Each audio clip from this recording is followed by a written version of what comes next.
G'day Questers and welcome to the big one. Obviously no batting challenge of mine would be without the 380 that I scored against Zimbabwe over in Perth at the WACA. At the time it was the highest individual score in Test match cricket history, and like all great stories and innings, there's a little couple of surprises that you may not have known. But the fact is I was really lucky to play on that day. I had a back injury which was causing a lot of pain and limited mobility, and I was told that I shouldn't play. But you know what? I thought I'd come out swinging anyway. And let's just see what happened.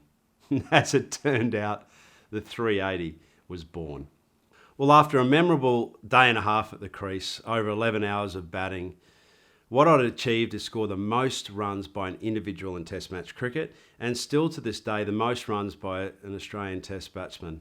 380 off 437 balls in what I am still today incredibly proud to have achieved. You know, no one would have blamed me for just taking it easy and sitting back in the dressing room and watching a Test match unfold. But, you know, like great sporting stories, it's often about challenging yourself and getting out of your comfort zone and performing when you think that all odds are against you. And it's as much about testing your character and your tenacity rather than just the technical importance of what you do.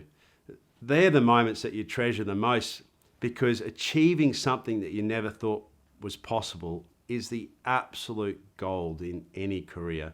And that's what happened on this day. Yeah, look, I was injured. But again, like all these stories, let's go back a few weeks, in fact, a few months, because remember, traditionally the first Test match of the summer is in November. In fact, this day it's the 11th of the 10th in October. And so it was the first game out of sync with the summer. We'd obviously come off a tour around the September-October window. We'd had a short break, and that meant that it was the only break that you had to train. And so for me, my training regime was on North Stradbroke Island, where I turned into an Ironman and not a cricketer. I was surfing and running and doing sandhills and weights training with my trainer at the time, Jock Campbell, who was a passionate and committed sports trainer. And we did it half the day, every day for a month and a half. I was as fit as I'd ever been. The trouble is, I wasn't cricket fit, the one thing that I needed to be. So John Buchanan, who was the coach at the time, he'd actually pulled over the Australian team to go and travel to Perth and train at the WACA a full week and a half ahead of that particular game. Now, being a batsman, it's all about volume when you're starting a season. You don't have it and you need to get it, and you need to get it quick. And as a batting tragic, I hit thousands and thousands and thousands of balls to the point where it actually really hurt my back the day before the game. The physio at the time, Errol Orcott, had said to me the day before the game that it's really going to be touch and go. You've smashed your back, and I'm not sure whether I'm going to have to, call someone else in or give you a fitness test. It's really, how do you feel about it? It was pretty much put it up to me.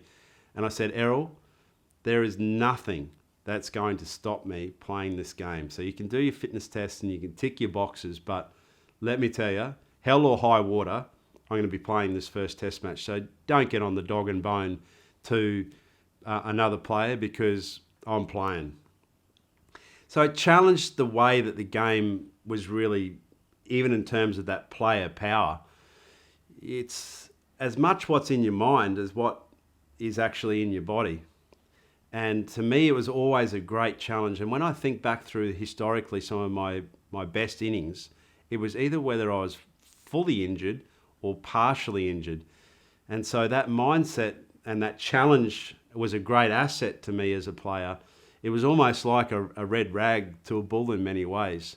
And so, yeah, that lead up wasn't perfect, but in reality, it kind of limited me to what I was capable of, as opposed to thinking too much about what I could achieve on the day or hours. It was very ball by ball. And in many ways, in my head, it was born my hitting technique. In other words, now you see a lot of players that get to the onside of the ball with their legs and clear their front legs and then plough through the ball. Well, traditionally that was not coached, and that wasn't how I played. I always stayed very close to the ball, and my hands and my head, my leg and my chin were always very much in line with the ball and covering off stump.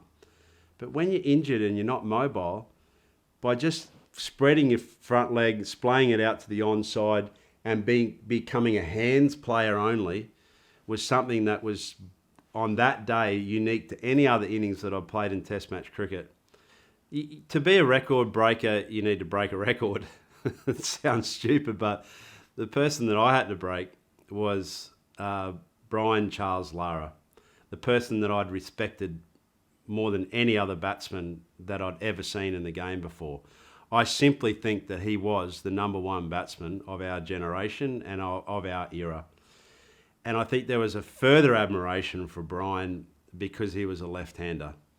And his calypso style of cricket, high backlift, 360-degree game, outstanding game against fast bowling and spin. So he had all of the arsenal of a great batsman, and he had a fantastic, fierce mindset as well that really set him aside as a premier batsman of our generation.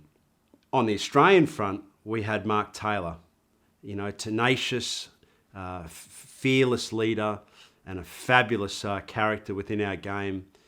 And he decided that Bradman's record wasn't to be broken. So he mastered that record in Pakistan, and he was really struggling for runs as well at that time.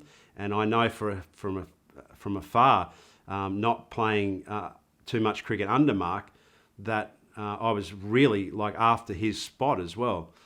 So his innings, not to eclipse Donald Bradman's record, was a fantastic mark of respect and nod to Don Bradman, and also a nod to his own character and personality.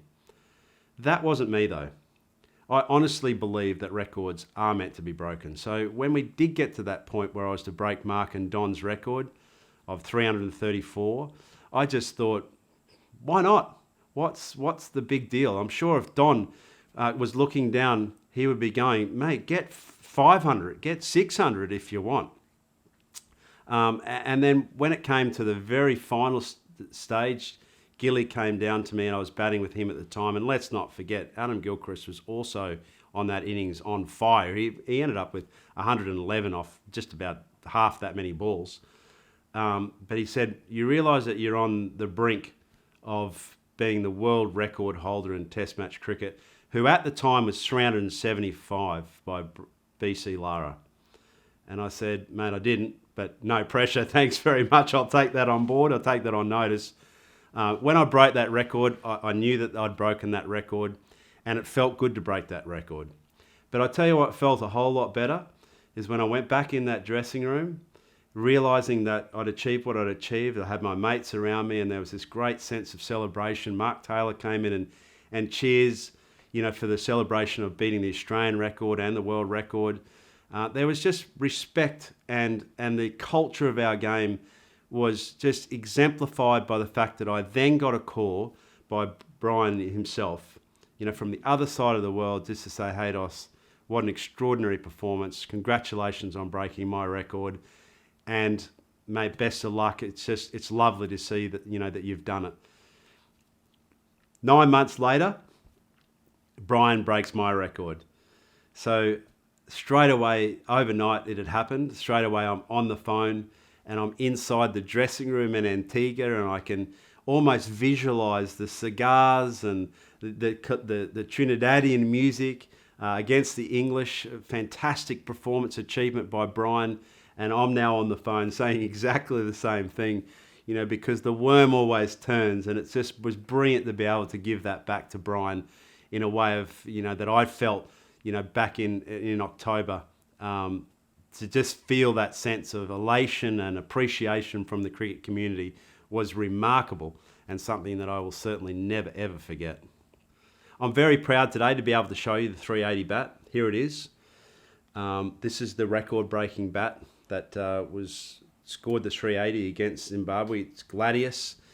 My whole career, I'm very proud to say that I've played for one club, one franchise in each, both Australia and India, Chennai Super Kings in India and Brisbane Heat here.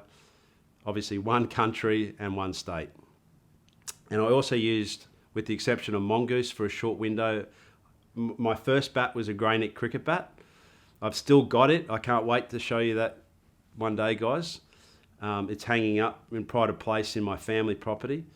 But this one has stayed very close to me. It's a part of the archive series as well.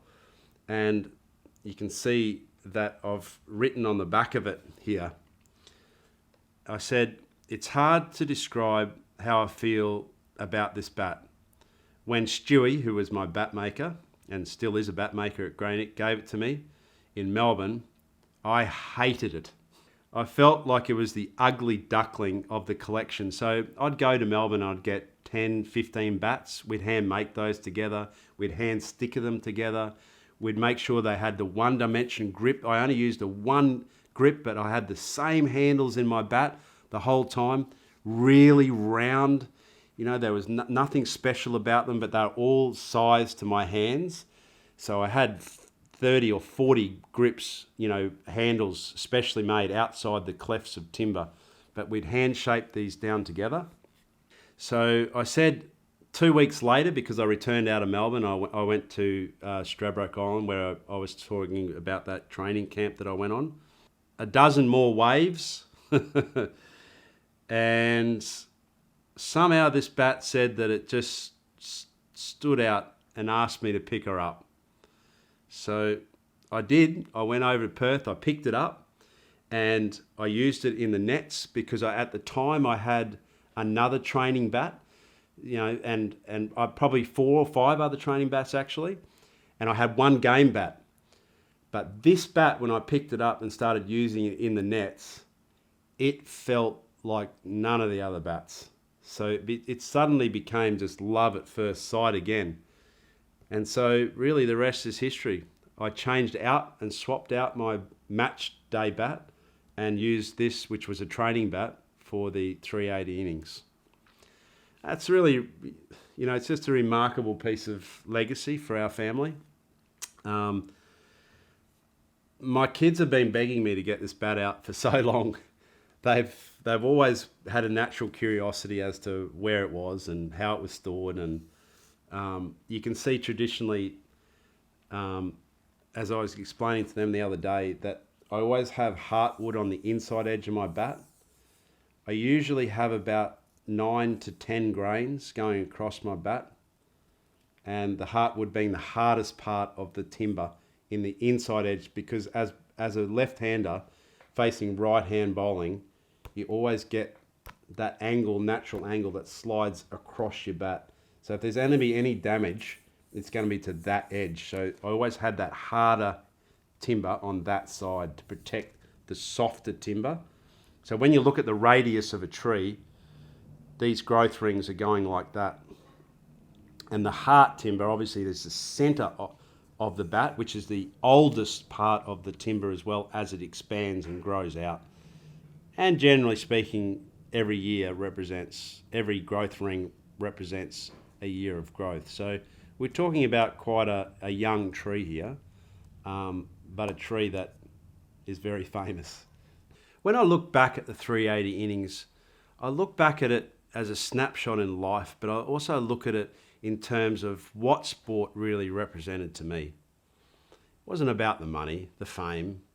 It wasn't really even about the 380 record. What it was about was building your character. It was about achieving under pressure and adversity and achieving things that you never thought was possible.